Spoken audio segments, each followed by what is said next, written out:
யூடியூபின் புதிய கொள்கைகளும் விதிமுறைகளும் யூடியூப் கிரியேட்டர்ஸுக்கு ஆபத்தான விடயமா? வருமானத்தை ஈட்டிக் கொள்வதில் இது ஒரு தடங்களா?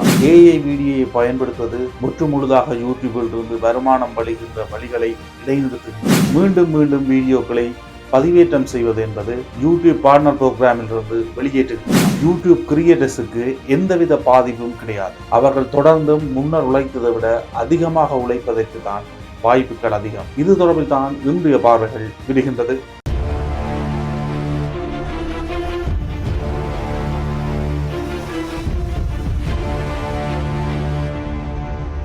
சமூக வலைத்தளங்கள்ல யூடியூப் ஊடாக அதிகளவான வருமானத்தை பலர் பெற்றுக்கொள்றாங்க. யூடியூப் பார்ட்னர் புரோகிராமின் ஊடாக இந்த வருமானத்தை அவர்கள் ஈட்டிக் கொள்கின்றார்கள். இதற்காக யூடியூப் சில நிபந்தனைகளை, சில விதிமுறைகளை, கொள்கைகளை வைத்திருக்கின்றது.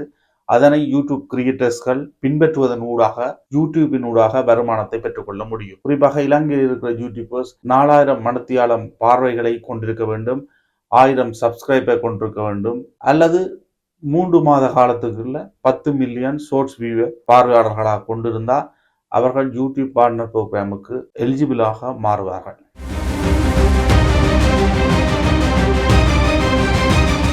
ஆனால் 2025ஆம் ஆண்டு இன்றிலிருந்து சில விசேடமாக சில நிபந்தனைகள், இதற்கு முன்னர் இருந்த கட்டுப்பாடுகளை, விதிமுறைகளைத்தான் மீண்டும் யூடியூப் அறிமுகப்படுத்துகின்றது. தற்பொழுதைய தொழில்நுட்ப வளர்ச்சியில் ஏஐனூடாக அனைத்து விதமான ஒரு வீடியோவை உருவாக்க முடியும்.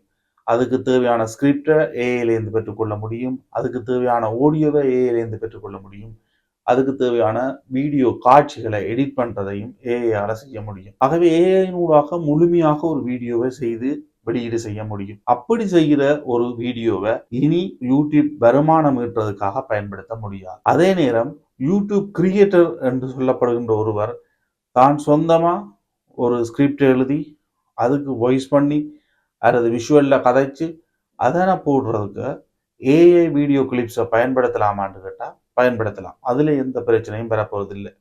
அதே நேரம் சமூக வலைத்தளங்களில் இருந்து கிடைக்கிற வைரலாகக்கூடிய சில வீடியோக்களை பயன்படுத்தி அந்த மட்டுமே தொடர்ச்சியாக அப்படியே டவுன்லோட் பண்ணி அதை பதிவேற்றம் செய்து அதனூடாக கிடைக்கிற மிகப்பெரிய பார்வையாளர் ஊடாக வருமானத்தை பெற்றுக்கொள்கின்ற யூடியூபர்ஸ்க்கு இனி யூடியூபர் பார்ட்னர் ப்ரோக்ராம்ல இருக்கிறார். அதே நேரம் வேற யாரும் போட்ட வீடியோவை திருப்பி யூஸ் பண்றது, ரீயூஸ் கண்டென்ட்டை திருப்பி உருவாக்குறது, உண்மையில எந்த ஒரு கிரியேட்டையும் செய்யாம ஆர்டைம் வீடியோக்களை பயன்படுத்துறது, எங்கேயாவது எடுக்கப்படுற வீடியோக்களை தொடர்ந்து அதையே அப்படியே பதிவேற்றம் செய்து எந்த ஒரு கிரியேட்டும் செய்யாமல் அப்படியே பதிவேற்றம் செய்யறது, வேற ஏதாவது ஆப்ஸ்கள் ஆன்லைன் மூலம் இருக்கிற டெம்ப்ளெட்டை எடுத்து அப்படியே பதிவேற்றம் செய்யறது, தனியாக ஏஐனூடாக வாய்ஸை பெற்று ஒரு டெம்ப்ளெட்டுக்கு போட்டு அதனை பதிவேற்றம் செய்யறது, இப்படியான விஷயங்கள்லாம் யூடியூபினுடைய புதிய கட்டுப்பாடினூடாக வருமானம் வலிக்கிற அந்த சந்தர்ப்பத்திலிருந்து விலத்தி கொள்ளப்படுகிறது. ஆனால் இதெல்லாம் உடனடியாக நடக்குமான்னு கேட்டால் இன்றைக்கு தான் இது அறிமுகமாகுது. இப்போ இன்றையில இருந்து தான் இது ஒரு கட்டுப்பாடாக யூடியூப் அந்த டூல் பயன்படுத்த விழுக்கிடும். உடனடியாக அனைவருக்கும் மீதும் நடவடிக்கை எடுக்க போறது கிடையாது. எல்லா யூடியூப் பார்ட்னர் ப்ரோக்ராமில் இருக்கிறவர்களுக்கும் மெயில் அனுப்பப்படும். அவர்கள் அந்த வீடியோவுக்கு மானிட்டேஷனும் பாட்ட முடியும். அது ஒவ்வொரு ஆப்ஷனும் அங்கே இருக்கும். ஆனால் இனி நீங்கள் உருவாக்குற ஒவ்வொரு வீடியோவும் இந்த பாலிசிக்கு ஏற்றமாக இருக்கிறதுன்றது உங்கள் வருமானத்தை கூட்டிக் கொள்றதுக்கு ஒரு அதிகமான சந்தர்ப்பமாக இருக்கு. அனிமேஷன் காட்சிகளை உருவாக்குறார்கள், கேம்ஸ் வீடியோக்களை அனிமேஷனாக செய்கிறார்கள், அதுக்கு ஏஐ தொழில்நுட்பத்தை பயன்படுத்துகிறார்கள், ஏஐ மூலம் தனிய வீடியோக்களை உருவாக்குறார்கள், தனிய சமூக வலைத்தளங்களில் இருக்கிற வீடியோக்களை எடுத்து அப்படியே பதிவேற்றம் செய்கிறார்கள். அப்படியானவர்கள்தான் இந்த புதிய நிபந்தனைகள் அல்லது புதிய கொள்கைகளூடாக பாதிக்கப்படக்கூடியவர்கள். உண்மையில் இங்கிருக்கின்ற யூடியூப் கிரியேட்டர்ஸுக்கு எந்த ஒரு பாதிப்பும் கிடையாது. உண்மையாக அதனை ஒரு வருமானம் ஈட்டுற வழியாகவும், உண்மையாக தங்களோட கிரியேட்டுக்காகவும், உண்மையாக அதில் தங்களோட உழைப்பை செலவிடுறவர்களுக்கு இன்னும் வருமானம் அதிகரிக்கிறதுக்கு தான் வாய்ப்பு இருக்கு. ஏண்டா யூடியூபுக்கு கிடைக்கிற மிக அதிகளவான விளம்பரங்களை அப்படியே இந்த சேனல்களுக்கு கொடுத்து இந்த சேனல்களூடாக அந்த விளம்பரப்படுத்துவதும், அந்த விளம்பரத்திலிருந்து கிடைக்கிற பணத்துல தான் ஒரு பங்கு எடுத்துக்கொண்டு இந்த யூடியூபர்ஸ், அதாவது யூடியூப் கிரியேட்டர்ஸுக்கு வழங்குது யூடியூப். இனி இப்படியான யூடியூபர்ஸ் இல்லாத சந்தர்ப்பத்துல உண்மையா கிரியேட் பண்ணி வீடியோ போடுற அந்த கிரியேட்டர்ஸுக்கு விளம்பரங்கள் அதிகரிக்கிறதுக்கும் அவங்களோட வியூ அதிகரிகமாக போகிறதுக்கும் வாய்ப்பாக இருக்கும்.